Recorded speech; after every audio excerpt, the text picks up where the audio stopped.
Hello everyone, welcome to Tech Brain. My name is Sam, and in this video, I will show you how to find saved Instagram Reels. First, open Instagram on your device.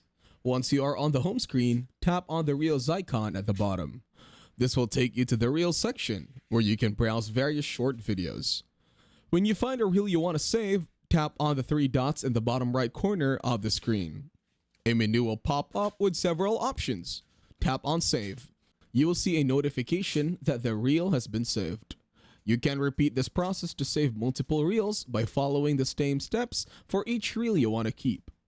To view your saved reels, go to your profile by tapping on your profile picture in the bottom. In your profile, tap on the three horizontal lines in the top right corner to open the menu. From this menu, tap on Saved.